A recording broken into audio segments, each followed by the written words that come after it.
A video is going around about the former deputy president addressing the public on issues concerning his impeachment. And one of the main reasons was about him pointing out the evil that is going on in the government. So the NIS boss has been implicated on the issues of abductions. So right now, in the case of Justin Muturi, his son was abducted the other day, and amereleasewa with the current abductees when walikuwa released just the other day. So without further ado, let's get after it. My name is Salet Atena, and this is the Kenya Today TV. And my name is John Odero. Now, that video that is now going viral of former Deputy President Rigathi Gachagua, it was said that he was attacking the director of NIS, that is Noordin Haji. But I just want to relate it with what is taking place today.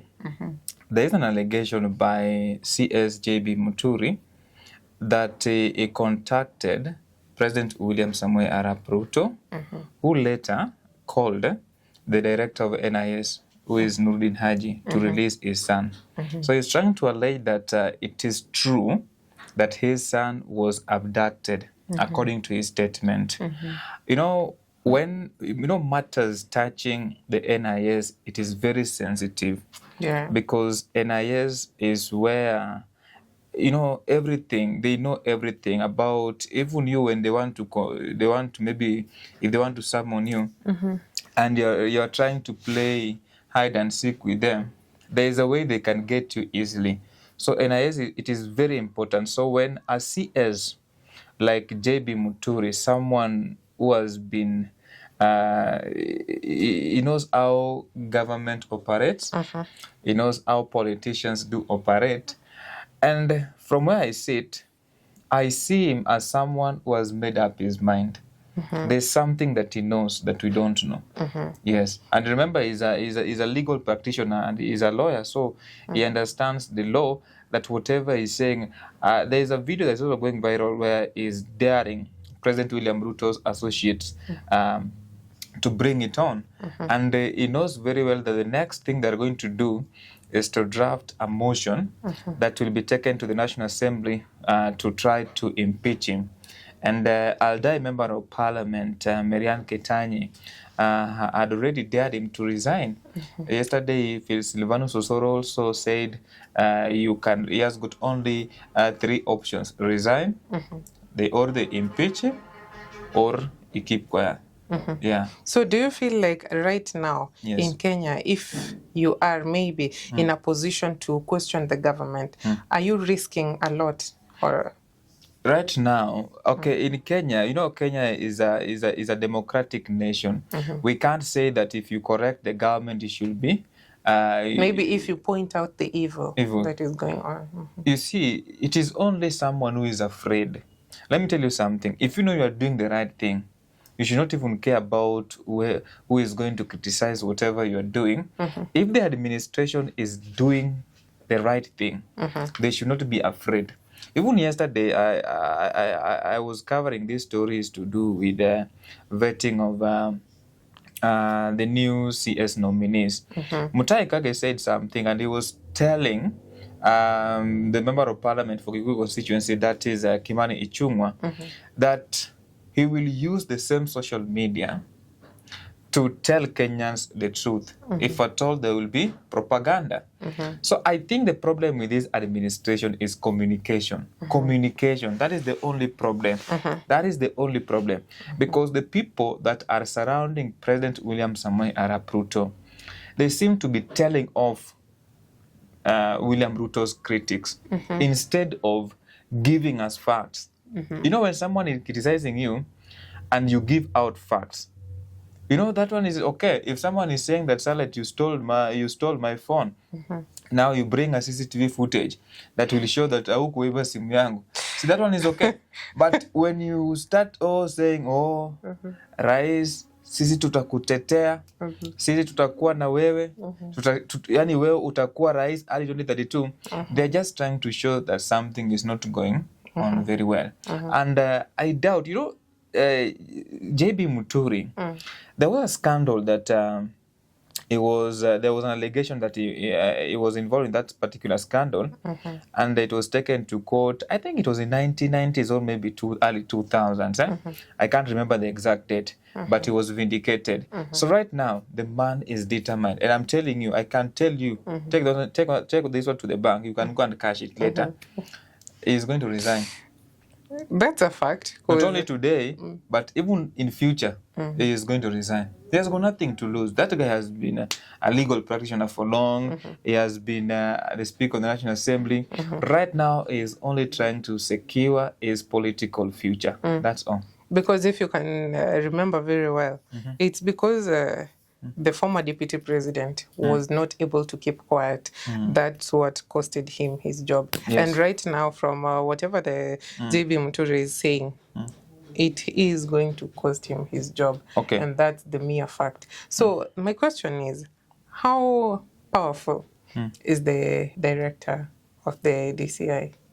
Okay, let's be honest. You see, every information, this is someone who is in charge of, is at the center of receiving intelligence across the country, meaning that anything that can happen in the Republic of Kenya, it cannot happen without their knowledge.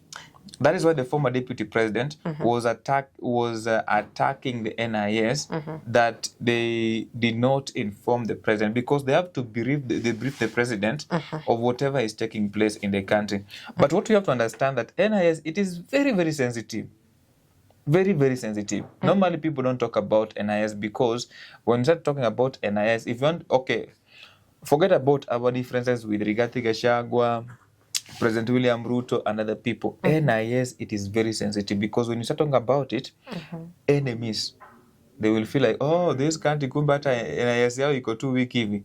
Now But they can attack the country. if you can remember very well, but if the people who are in charge are not performing well, I think there's a legal way to remove them. Yeah, but as I was saying, if you can remember very well, just the other day, they were bold enough to say that they don't have an hand in the abductions that were going around in Kenya. But right now, from the letters, from what Justin MUTURI is saying, that it only took 1 hour for his son to be released. Yeah, and the boy called the dad and said, "Dad, I'm home." Okay. You know? And from his speech, from his remarks, he was saying that the president made a call, and the NIS boss said that, "Give me an hour and I'll release him." So is there anything that we don't know that is going on right now in Kenya? Okay, one thing, there's only one thing that Kenyans can argue on. That is there tangible evidence to support his argument? But this is Kenya. We know how things are done in the Republic of Kenya. To me personally, I strongly believe the allegations that he is trying to put. That is my honest opinion. I believe, but there is no evidence to support. If you are taken to a court of law, there must be a tangible evidence. Let me just give a good example before you ask me another question. Nikiiba hii kikombe hapa na hakuna CCTV footage, si ndio? Na niichukue tu na hakuna mtu ambaye ameniona hapa ndani, si ni ukweli? But if you go to a court of law na useme kwamba nimeiba, utaulizwa wapi evidence? Nani aliniona? Unaona? So saa hizi we cannot dwell on what evidence is there to support the argument. But sisi sote tunajua kwamba si mtu mmoja tu peke yake inaweza fanya kazi. Tunajua kitu kama hiyo, si ni ukweli? So JB at his age, he's not 60 years. He's not even 69. He's in his 70s. So he's someone at his age, he knows what he's doing. He can't just lie. The former deputy president, I don't want to attack him, but it was reckless, because it was a deputy president then. This is a CS. Who is CS too? JB MUTURI is just a CS. But Nani was a deputy president who is also receiving is a consumer of NIS. So he cannot come out and tell us that yeye hakuwa anajua. Unaelewa? Yeah. But this is just a CS. Kuna vitu mingi anaweza kuwa na future. But at that particular time, he was an attorney general. So yeye pia alikuwa consumer wa National Intelligence Service. Unaelewa? So yeye pia anajua vitu zenye zinaendelea pale. So let me tell you something.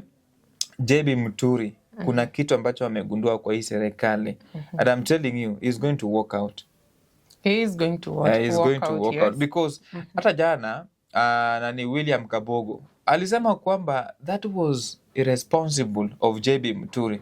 Tell me, I know this is how parliament operates. On Friday they are going to approve those CS nominees na William Kabogo atakuwa mmoja wa cabinet secretaries. Niambie watu watakuwa naelewana hapa aje ndani? JB MUTURI anaenda ku resign. Yeah, that is woe unto him. So continuing,